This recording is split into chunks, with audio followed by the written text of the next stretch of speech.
ॐ अखण्डमण्डलाकारं व्याप्तं येन चराचरं तत्पदं दर्शितो येन तस्मै श्रीगुरुवे नमः। गुरु ब्रह्मा गुरु विष्णु गुरुदेवो महेश्वरो गुरुरेव परं ब्रह्म तस्मै श्रीगुरुवे नमः। हे कृष्ण करुणा सिन्धु दीनबन्धु जगत्पते गोपेश गोपिकान्त राधाकान्त नमोस्तुते। तप्त काञ्चन गौराङ्गी राधे वृन्दावनेश्वरी वृषभानुसुते देवी प्रणमामि हरिप्रिये। श्रीकृष्ण हृदय गीता संसारमलनाशिनीं ज्ञानं भक्तिं मुक्तिं दात्रीं गीता देवीं नमोस्तुते। जय श्री कृष्ण चैतन्य प्रभु नित्यानंद श्री अद्वैत गदाधर श्रीवासादि गौरी भक्तवृंद। हरे कृष्ण कृष्ण कृष्ण हरे हरे हरे राम राम राम हरे हरे। विभाग যোগ। अर्जुन उवाच जे शस्त्रो विधिं ओतिसृज्यो যজন্তে শ্রদ্ধয়া अन्विता तेषां निष्ठा तु का কৃষ্ণ সপ্তম আহুরজ তম। অর্জুন জিজ্ঞাসা করলেন, হে কৃষ্ণ, যারা শাস্ত্রীয় বিধান পরিত্যাগ করে শ্রদ্ধা সহকারে দেবদেবীর পূজা করে তাদের সেই নিষ্ঠাকে সাত্ত্বিক, রাজসিক না তামসিক? অর্জুন ভগবানকে জিজ্ঞাসা করছেন, কি জিজ্ঞাসা? যে হে কৃষ্ণ, যারা দেবদেবীর পূজা করেন কিন্তু শাস্ত্রীয় বিধি পরিত্যাগ করেন, তাদের সেই পূজার মধ্যে শ্রদ্ধানুভাব আছে কিন্তু শাস্ত্র মানছে না, বিধি নিয়ম মানছে না, তাদের যে দেবদেবীর পূজা সেই পূজা মধ্যে কি সাত্ত্বিকতা আছে না রাজসিক না তামসিক? এই তিনটি গুণের মধ্যে তিনটি গুণ আছে, সাত্ত্বিক, রাজসিক আর তামসিক। এই তিন গুণের মধ্যে কোন গুণের মধ্যে তাদের পূজা পড়ে? তো বলা হয়েছে কোন বিশেষ ধরনের আরাধনার প্রতি শ্রদ্ধাবান হলে কালক্রমে জ্ঞান লাভ হয় এবং পরা শান্তি ও সমৃদ্ধির পরম সিদ্ধি লাভ করা যায়। শ্রদ্ধাবান লভতে জ্ঞানম তৎপর সংযত ইন্দ্রিয় আর জ্ঞানম লব্ধা পরম শান্তি অচিরেণ অধিগচ্ছতি। এই স্থানে বলা হয়েছে যে যারা শ্রদ্ধাবান, যারা জ্ঞানবান, আরাধনার প্রতি শ্রদ্ধাবান হলে কালক্রমে কি হয়? জ্ঞান লাভ হয়। শ্রদ্ধাবান লভতে জ্ঞানম, শ্রদ্ধা যদি অন্তরে থাকে তাহলে শ্রদ্ধা থেকে জ্ঞানের উদয় হয়, আর জ্ঞান থেকে কি হয়? পরা শান্তি লাভ হয়। তাই বলছে অর্জুনকে যে হে অর্জুন, শ্রদ্ধাবান লভতে জ্ঞানম তৎপর সংযত ইন্দ্রিয় জ্ঞানম লব্ধা পরম শান্তি অচিরেণ অধিগচ্ছতি। যখন শ্রদ্ধা আসে তখন ধীরে ধীরে ইন্দ্রিয়গুলি কি হয়? সংযত হয়। তৎপর সংযত ইন্দ্রিয়, তারপর আমাদের চক্ষু, কর্ণ, নাসিকা, জিহ্বা, ত্বক এগুলি সংযত হয়। জিহ্বা যদি সংযত না থাকে তাহলে তো যারে যা খুশি তা আমরা বলতে পারি। এই জন্য বলছে শ্রদ্ধা যখনই আমাদের অন্তরে আসে তখনই আমাদের ইন্দ্রিয়গুলি সংযত হয়। তখন কি হয়? সংযত হলে জ্ঞান লাভ হয়, জ্ঞান লাভ হলে পরম শান্তি পাওয়া যায়, পরম সিদ্ধি লাভ হয়। ষোড়শ অধ্যায়ে সিদ্ধান্তে বলা হয়েছে, যারা শাস্ত্র নির্দেশিত বিধির অনুশীলন করে না তাদের বলা হয় অসুর। হরিবল। তাদের বলা হয় অসুর। এবং যারা শ্রদ্ধা সহকারে শাস্ত্রের বিধি এবং অনুশাসন আদি মেনে চলে, যাদের শ্রদ্ধা নেই তাদের বলা হয়েছে কি? অসুর। আর যারা শ্রদ্ধা সহকারে শাস্ত্রের অনুশাসন, যেমন আমরা রাষ্ট্রীয় শাসন, সরকারে যাহা শাসন জারি করে সেই শাসন আমরা মেনে চলি, আর ভগবানের অনুশাসন যারা মেনে চলে কি বলা হয়? শাস্ত্রীয় শাসন, অনুশাসন। এটা হলো ভগবানের অনুশাসন, একটা হলো রাষ্ট্রীয় অনুশাসন। আর যারা ভগবানের অনুশাসন শাস্ত্রীয় নিয়ম মেনে চলে, শাস্ত্রীয় নিয়ম অনুশাসন আদি মেনে চলে, তাদের বলা হয় দেব। হরি বল। এক পার্টি হলো অসুর, আর এক পার্টি হলো সুর বা দেব। এখন প্রশ্ন হচ্ছে, কেউ যদি অর্জুনের মনের এই সংশয় শ্রীকৃষ্ণকে দূর করতে হবে, কেউ যদি শ্রদ্ধা সহকারে কোনো নীতির অনুশীলন করে যার উল্লেখ শাস্ত্রে নেই, তার কি অবস্থা? অর্জুনের মনে উদয় হলো এই প্রশ্ন যে শাস্ত্রীয় নিয়ম মানিতেছে না, তাদের কেমন অবস্থা হবে? তখন শ্রীকৃষ্ণকে কি করতে হবে? অর্জুনের এই মনের সংশয় দূর করতে হবে। যারা একটি মানুষকে বেছে নিয়ে তার উপর বিশ্বাস অর্পণ করে এক ধরনের ভগবান তৈরি করে নেয়, তারা কি সত্যগুণ, রজগুণ কিংবা তমগুণের বশবর্তী হয়ে আরাধনা করতে থাকে? এই ধরনের লোকেরা জীবনে সিদ্ধি লাভের পর্যায়ে কি উপনীত হতে পারে? হরিবল। অর্জুন ভগবানকে প্রশ্ন করিতেছেন, তাদের পক্ষে কি যথার্থ জ্ঞান লাভ করা সম্ভব? তাদের কি পরম সিদ্ধি স্তরে উন্নতি হওয়া সম্ভব? অর্জুনের প্রশ্ন। যারা শাস্ত্রবিধির অনুশীলন করে না কিন্তু শ্রদ্ধা সহকারে বিভিন্ন দেব দেবীর ও মানুষের পূজা করে, তারা কি তাদের প্রচেষ্টায় সাফল্য মণ্ডিত হতে পারে? অর্জুন শ্রীকৃষ্ণকে এই সমস্ত প্রশ্ন জিজ্ঞাসা করেন। শ্রী ভগবানুবাচ ত্রিবিধা ভবতি শ্রদ্ধা দেহিনাং সা স্বভাবজং সাত্ত্বিকি রাজসি চ এব তামসি চেতি তাম শ্রেণু। ভগবান শ্রীকৃষ্ণ বললেন, দেহীদের স্বভাবজনিত শ্রদ্ধা তিন প্রকার, সাত্ত্বিকী, রাজসী ও তামসী।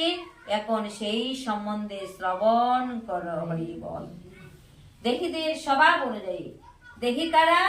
আমরা যারা দেহ প্রাপ্ত হয়েছি তাদেরকে বলা হয়েছে দেহী। তাই দেহীদের আমাদের স্বভাব অনুযায়ী, আপন আপন স্বভাব অনুযায়ী তিনটি স্বভাব আমাদের আছে। সেই স্বভাব বলছে কি কি? এক নম্বর হলো সাত্ত্বিকী, দ্বিতীয় হলো রাজসী ও তৃতীয় হলো তামসী।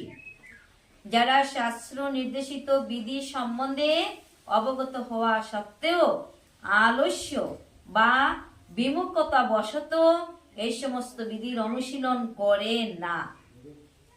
কিভাবে করে না? আলস্য বশত বা বিমুখতা বশত শাস্ত্রীয় বিধি নিয়ম মানে না। তারা জড় প্রকৃতির বিভিন্ন গুণের দ্বারা পরিচালিত হয়। তাদের পূর্বকৃত সত্যগুণ, রজগুণ অথবা তমগুণাশ্রিত কর্ম অনুসারে তারা বিশেষ ধরনের প্রকৃতি অর্জন করেন। প্রকৃতির বিভিন্ন গুণাবলীর সঙ্গে জীবের আসঙ্গ চিরকাল ধরেই চলে আসছে। এই সাত্ত্বিক, রাজসিক, তামসিক কোনো নূতন নয়। পূর্বকাল থেকে চিরকাল ধরে এই তিনটি গুণ ধারাবাহিকভাবে চলে আসছে। তো এই গুণ দেখীদের আপন আপন স্বভাব অনুযায়ী সেই গুণ আপন আপন দেহে প্রবল হয়ে ওঠে। তো বলছি, প্রকৃতির বিভিন্ন গুণাবলীর সঙ্গে জীবের আসঙ্গ চিরকাল ধরে চলে আসছে। যদি কোনো ব্যক্তির সদ্গুরুর সঙ্গ লাভ হয় এবং সেই গুরু নির্দেশিত অনুশাসনাদি ও শাস্ত্রাদি মেনে চলে, শাস্ত্রের নিয়ম কানুন মেনে চলে, তাহলে তার প্রকৃতি বদলাতে পারে, তার স্বভাব বদলিতে পারে। হরি বল। যদি কোনো ব্যক্তির স্বভাব তমগুণ হয়, তমগুণে আবিষ্ট থাকে, আবৃত থাকে, তথাপি গুরুর কৃপার বলে, গুরুর নিকট থেকে যে শিক্ষা, সেই শিক্ষার ফলে কি হইতে পারে, তার সেই পূর্বের স্বভাব পরিবর্তন হইতে পারে। ক্রমশ সেভাবেই মানুষ তমগুণ থেকে রজগুণে কিংবা রজগুণ থেকে সত্যগুণে তার উন্নতি সাধন হয়। হরি বল। অবশ্যই আমরা সবাই সেই তমগুণে ছিলাম। তো শ্রী গুরুদেবের কি করেছেন, তিনি আমাদিগকে শ্রী গুরুদেব মন্ত্র দিয়েছেন। সেই মন্ত্রের ফলে আমাদের হৃদয় অন্তরে যে কলুষতা ছিল, সেই কলুষতা বিনাশ হয়েছে গুরুর কৃপার ফলে। আর গুরুর মন্ত্র জপ করতে করতে আমাদের সেই তমগুণ থেকে আমরা কোথায় এসেছি, রজগুণে। রজগুণ থেকে যদি ভগবানের আংশিক কৃপা হয়, তাহলে সেই তমগুণ থেকে রজগুণ এবং রজগুণ থেকে সত্যগুণে পরিণত হওয়া যায়। হরি বল। সেটা একসঙ্গে হয় না, ধীরে ধীরে অবস্থার উন্নতির সাধন হয়। তাই কি করিতে হয়, সতর্কতার সঙ্গে বুদ্ধি দিয়ে, সতর্কতা সর্বদা সৎচিন্তা বা সতর্কতা থেকে আপন বুদ্ধি দিয়ে সদ্গুরুর সান্নিধ্যে বিবেচনা করতে হয়। এভাবেই মানুষ প্রকৃতির উচ্চতর গুণগত পর্যায়ে নিজের অবস্থার পরিবর্তন সাধন করা সম্ভব হয়। হরি বল। হে ভারত, সকলের শ্রদ্ধা নিজ নিজ অন্তঃকরণের অনুরূপ হয়। যে যেই রকম গুণের প্রতি শ্রদ্ধাযুক্ত, সে সেই রকম শ্রদ্ধাবান। সত্যানুরূপা সর্বস্ব শ্রদ্ধা ভবতি ভারত, শ্রদ্ধাময় অয়ম পুরুষ যো যত শ্রদ্ধা সো এবশ। যার যেরকম শ্রদ্ধা, সে সেই গুণের প্রতি কি হয়, আকৃষ্ট হয়। যজন্তে সাত্বিকা দেবান যক্ষ রাক্ষসী রাজসা, প্রেতান ভূত গণাবশ্চন্ন যজন্তে তামস্য জনা। সাত্বিক ব্যক্তিরা দেবতাদের পূজা করে, রাজসিক ব্যক্তিরা যক্ষ ও রাক্ষসদের পূজা করে, এবং তামসিক ব্যক্তিরা ভূত ও প্রেতাত্মাদের পূজা করে। এই শ্লোকে পরম পুরুষোত্তম ভগবান বিভিন্ন ধরনের উপাসকদের বহিরঙ্গা কর্ম দ্বারা অনুসারে তাদের বর্ণনা দিচ্ছেন। ভগবানকে কি বলা হয়েছে, পুরুষোত্তম। প্রেম সে কহা পুরুষোত্তম ভগবান কি। ভগবান হলো শ্রেষ্ঠ, সর্বশ্রেষ্ঠ, তাই ভগবান হলো পুরুষোত্তম। শাস্ত্রের অনুশাসন অনুসারে পরম পুরুষোত্তম ভগবানই হচ্ছে একমাত্র উপাস্য। কিন্তু যারা শাস্ত্র সিদ্ধান্ত সম্বন্ধে যথাযথভাবে অবগত নয় অথবা শ্রদ্ধাবান নয়, অন্তরে শ্রদ্ধা নেই, তারা তাদের জড়া প্রকৃতির বিশেষ বিশেষ গুণ অনুসারে ভিন্ন ভিন্ন বস্তুর উপাসনা করে থাকে। যারা সত্যগুণে অধিষ্ঠিত, তারা সাধারণত দেব দেবীদের পূজা করেন, ভগবান শ্রীকৃষ্ণচন্দ্রের পূজা করেন। এই সমস্ত দেব দেবীরা হচ্ছেন ব্রহ্মা, শিব, ইন্দ্র, চন্দ্র, সূর্য আদি। এইরকম অনেক দেবদেবী আছেন যারা সত্যগুণে অধিষ্ঠিত। তারা কোনো বিশেষ উদ্দেশ্য সাধনের জন্য কোনো বিশেষ দেবতার পূজা করে। তেমনি যারা রজগুণে অধিষ্ঠিত, তারা যক্ষ, রাক্ষস আদির পূজা করেন। আমাদের মনে আছে, দ্বিতীয় বিশ্বযুদ্ধের সময় কলকাতায় কোনো এক ব্যক্তি হিটলারের পূজা করতে শুরু করে, কারণ দ্বিতীয় বিশ্বযুদ্ধের কল্যাণে সে কালোবাজারি করে অনেক অর্থ উপার্জন করতে পেরেছিল। হরিবল হরিবল। কালোবাজারি এটাকে বলছে ব্ল্যাক মানি। তো বেটা দ্বিতীয় বিশ্বযুদ্ধের সময় অনেক অনেক টাকা ব্ল্যাক মানি করে উপার্জন করছে। তো কি করছে, যে যজ্ঞের পূজা করা আরম্ভ করছে, কারণ তার কাছে অনেক টাকা ছিল। তেমনি যারা রজ বা তমগুণে আচ্ছন্ন, তারা সাধারণত কোনো শক্তিশালী মানুষকে ভগবান বলে নির্ধারণ করে। তারা মনে করে যে কোনো জনকে ভগবান বলে পূজা করা যায় এবং তাতে একই রকম ফল লাভ করা যায়। যারা তমগুণে আচ্ছন্ন যারা, তাদের কথা এখানে বলছে যে যারা তমগুণে আচ্ছন্ন, তারা কোনো সাধারণ ব্যক্তিকে কি বলে, ভগবান বলে স্বীকার করে, আর সেই ভগবান বলে তাকে পূজা করতে আরম্ভ করে। তাই তাদের কি তমগুণ আরো ধীরে ধীরে বৃদ্ধি হতে থাকে। তো এই ধরনের যারা রাজসিক, তারা এই ধরনের ভগবান তৈরি করে তাদের পূজা করে, এবং যারা তামসিক, তারা ভূত প্রেত আদের পূজা করে। কিছু লোককে কোনো মৃত্যু লোকের সমাধিতে গিয়ে পূজা করতে দেখা যায়। মৃত্যু লোকের যেমন শ্মশানে গিয়ে পূজা করে, শ্মশানে গিয়ে পূজা করে না। তো এই কথা বলতেছেন যে কিছু লোককে মৃত্যু লোকের সমাধিতে গিয়ে ভূত প্রেতের পূজা করতেও দেখা যায়। ভূতের দলে কিতা হয় যে তেপিতা ফটো ডালি দেও, আবার কিতা করে শ্মশান নিয়া স্নান করায়। তো এই কথাই বলতেছে যা সচরাচর চলছে এখন, এগুলা মনে হয় খুব বেশি একটা চলে না। যারা পূজা করে যে সন্ন্যাসীরা তো শ্মশান দিয়ে পূজা করে, সন্ন্যাসীরা যে পূজা করে, সন্ন্যাসীরা পূজাটা হলো এরা হলো মহাদেবের পূজা করে, এরা শিবের পূজা করে। তাই যে শিবের পূজা স্বয়ম্ভু নারদ শম্ভু কুমার কপিল মনু প্রহ্লাদ জনক বিষ্ণু বলির বইয়া সকির বয়ম। ভাগবতে আছে দশম অধ্যায়ে যে স্বয়ম্ভু নারদ শম্ভু কুমার কপিল মনু প্রহ্লাদ জনক বিষ্ণু বলির বইয়া সকির বয়ম। যে যখন যমরাজা ইয়কে নিয়ে গিয়েছিল অজামিলে, তখন অজামিলে নেওয়ার পরে অজামিলে তো কি ডাকছিল নারায়ণ নারায়ণ। নারায়ণ ডাকার কারণে অজামিলে দরিয়া নিতে চেষ্টা করছিল, কিন্তু তো তারা নিতে পারছে না। নিচে কে? বিষ্ণুদূতে নিছে। কেন নিছে? তার যখন মৃত্যু সম্মুখীন, তখন যে তার ছোট পুত্র নারায়ণ, সেই নারায়ণ নামে সে মনে প্রাণে ডাকছে। আর বৈকুণ্ঠ থেকে সেই নারায়ণের ধ্বনিতে নারায়ণকে বলছে স্বয়ং লক্ষ্মী দেবী, প্রভু তোমার ভক্ত বিপদে পড়েছে, তাই তোমাকে ডাকছে, তুমি তোমার ভক্তকে উদ্ধার করো। তখন ভগবান শ্রীকৃষ্ণ বৈকুণ্ঠ থেকে নারায়ণ বলেছে, নারায়ণ, এখানেও র আছে, মূর্ধন্য আছে, অন্তস্থ আছে, যন্ত্যান্ন আছে। তখন কি করেছিল যে 4 জন বিষ্ণুদূতকে পাঠিয়ে দিয়েছিল, যাও আমার ভক্ত বিপদে পড়েছে, তোমরা গিয়ে আমার ভক্তকে উদ্ধার করো। তো যখন বিষ্ণুদূত এবং এদিকে অজামিলের পাপ আর পাপে পরিপূর্ণ ছিল, অজামিলে এত পাপ করেছিল, পাপের সীমা ছিল না। তাই অজামিলকে আনার জন্য আবার যমদূত পাঠিয়ে দিয়েছে যম মহারাজা। যে তার এত পাপ, আমরা তো অনেক সময় কোনো কিছু করি, কোনো কিছু করলে কি যে কেউ দেখেনি, কিন্তু যে আমরা যা কিছু করি না কেন, একজন বিচারের মালিক আছে, সেদিন বিচার অবশ্যই করবেন। আর সেই বিচারে কোনো আমাদের ফাঁকি ঝুঁকি কিছুই চলবে না। যা কিছু করি আমাদের কোনো ফাঁকি ঝুঁকি চলবে না, বিচারই হবে।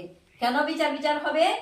চিত্রগুপ্ত আমরা যা কিছু করছি তা চিত্রগুপ্ত খাতা পূর্ণ করে লিখছে, আর সেই চিত্রগুপ্তের খাতা লেখা অনুযায়ী আমাদের শাস্তি হবে। হরিবল, শাস্তি হবে। তো এই জন্য সেই চিত্রগুপ্তের খাতা দেখে বলছে অজামিলকে, তোমরা আষ্টে পৃষ্ঠে বেঁধে নিয়ে আসো। আর এদিকে বিষ্ণুদূত পাঠিয়ে দিয়েছে ভগবান শ্রীকৃষ্ণ, বিষ্ণুদূতগণ যাও অজামিলকে তোমরা গিয়ে উদ্ধার করো। হরিবল। তো এই অজামিলকে উদ্ধার করতে এসে বিষ্ণুদূত এবং যমদূতের মধ্যে ঝগড়া। বিষ্ণুদূতের সঙ্গে তো কখনই যমদূতেরা পারবে না, তাই যমদূতেরা কিছু উত্তম মধ্যম খেয়ে তারা যুদ্ধে পরাস্ত হয়ে কোথায় গেল? যম রাজার কাছে গিয়ে বলল, আমাদেরকে কোথায় পাঠিয়ে দিয়েছো? 4 জন ব্যক্তি এসেছে, আর ওরা এসে অজামিলকে ধরে নিয়েছে, আর আমাদেরকে কি করেছে, আমাদেরকে কিছু উত্তম মধ্যম প্রহার করে ফিরত পাঠিয়ে দিয়েছে। হরিবল। আমাদেরকে আর কখনো পাঠিয়ে দিও না বলছে। তাহলে ওদের কিরকম আকৃতি, কিরকম রূপ, বলছে যেরকম ভগবান বিষ্ণু তিলক কাটে, ভগবান বিষ্ণুর রূপ আকৃতি সেই রকম তারা এসেছে, চারজন পুরুষ। তো বলছে এখানে কখনো যাবি না। ভাগবত বলছে স্বয়ম্ভু নারদ শম্ভু কুমার কপিল মনু প্রহ্লাদ জনক ভীষ্ম বলির বৈয়া সকির বয়ম। তো বয়ম কেন বলছে, যে ভাগবতে যে এই দ্বাদশ মহাজনের নাম যারা নেয়, ব্রহ্মা স্বয়ম্ভু হলো ব্রহ্মা, স্বয়ম্ভু নারদ, নারদ ঋষি, শম্ভু, শম্ভু হলো কে, দেবাদিদেব মহাদেব। প্রেমসে বলো দেবাদিদেব মহাদেব ভোলানাথ কি। সেই ভোলানাথের নামও যারা নেবে, ভোলানাথের পূজাও যারা করবে, তাদেরকে গিয়ে কখনো আনতে যাবে না। স্বয়ম্ভু নারদ শম্ভু কুমার, কুমারকে ব্রহ্মার মানস পুত্র, ব্রহ্মার মানস পুত্রের নাম যারা নেবে তাদেরকেও আনতে যাবে না। কুমার কপিল মুনি, কপিল মুনির যারা সেবক আছে সেই কপিল মুনির সেবকদের কাছে কখনো যাবে না। কপিল দেব ভগবান, তিনি গঙ্গাসাগরে আবির্ভূত হয়েছিলেন, সেখানে অদ্যাবধি পর্যন্ত কপিল দেব ভগবান রয়েছেন। প্রেম সে কহো কপিল দেব ভগবান কি।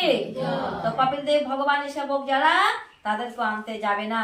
ওরা হচ্ছে দ্বাদশ বৈষ্ণব মহাজন, ওরা বৈষ্ণব ধর্মের প্রবর্তক। আর কে বাকি রয়েছে, কুমার কপিল মনু, মনু মহারাজ, মনুর বংশদের বা মনুর যারা রয়েছে ভক্ত, তাদেরকে আনতে যাবি না। মনুর নাম যারা নেই, মনু হচ্ছে মানব জাতির পিতা, তাই আপন পিতাকে যারা ভুলে যায় তারাই হলো অসুর। হরিবল। আপন পিতাকে যখনই ভুলে যাওয়া হবে তখনই আমাদের বিপদ হবে।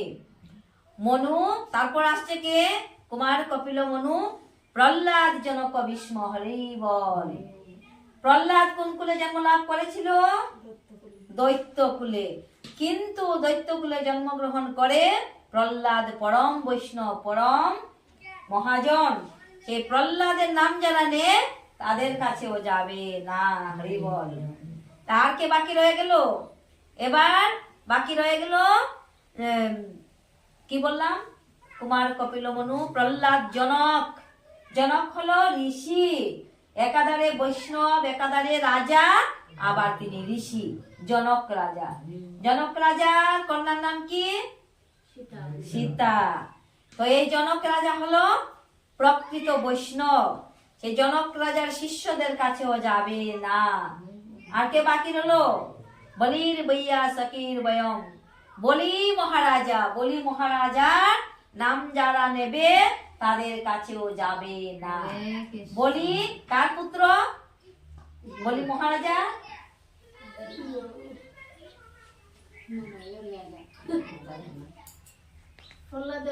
প্রহ্লাদের পুত্র বিরোচন, বিরোচনের পুত্র বলি।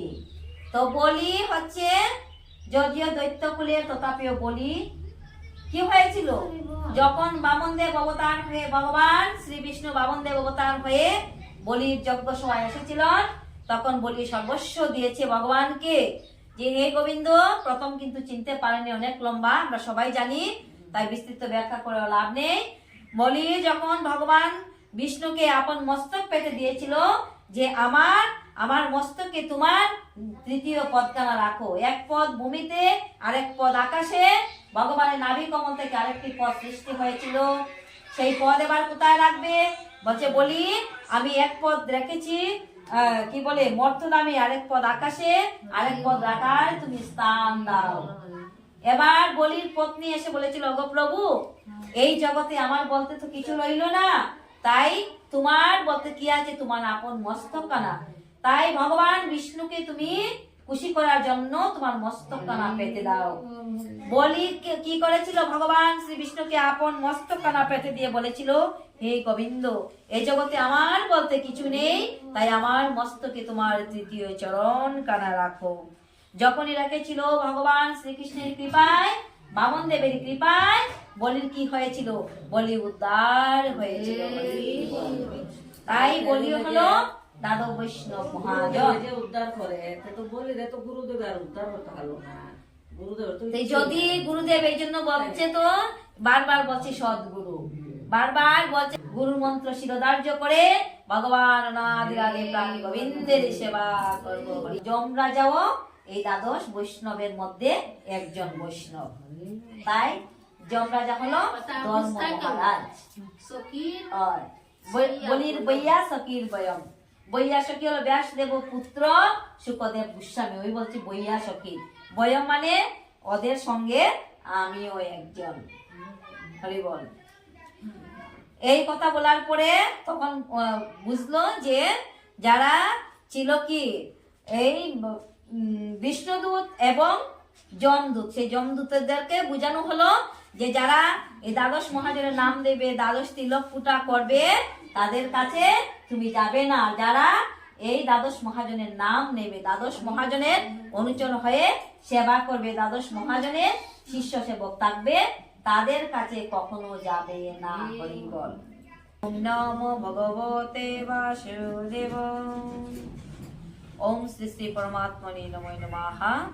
অত শ্রীমদ্ ভগবত গীতার গুহ্য নাম 18টি গোপন নাম সকল ভক্তগণ আপন আপন কণ্ঠে আমরা উচ্চারণ করব। 18টি নাম বলবো। গঙ্গা, গীতা, সাবিত্রী, সীতা, সত্তা, পতিব্রতা, ব্রহ্মাবলী, ব্রহ্মবিদ্যা, ত্রিসন্ধ্যা, মুক্তিগেহিনী, অর্ধমাত্রা, চিদানন্দা, ভবগ্নি, ভ্রান্তি নাশিনী, বেদত্রয়ী, পরানন্দা, তত্ত্বার্থ জ্ঞান মঞ্জুরি। হরে কৃষ্ণ কৃষ্ণ কৃষ্ণ হরে হরে, হরে রাম রাম রাম হরে হরে। ওম শান্তি ওম শান্তি ওম শান্তি শান্তি শান্তি। বলো বলো নিতাই গৌরী সীতানাথ প্রীতি প্রেমানন্দে। সকল জীবের কল্যাণ হোক, সবাকার মঙ্গল হোক। বলো ভগবান শ্রী কৃষ্ণচন্দ্র কি, আজকের আনন্দ কি, শ্রীমদ্ ভগবত গীতা পাঠের অনুষ্ঠান কি, মহাপ্রসাদ কি, আপনা আপনি শ্রী গুরুদেব কি, ভক্ত প্রহ্লাদ কি, গৌর ভক্ত মন্ডলী কি। বলো নিতাই গৌরী সীতানাথ প্রেমানন্দে।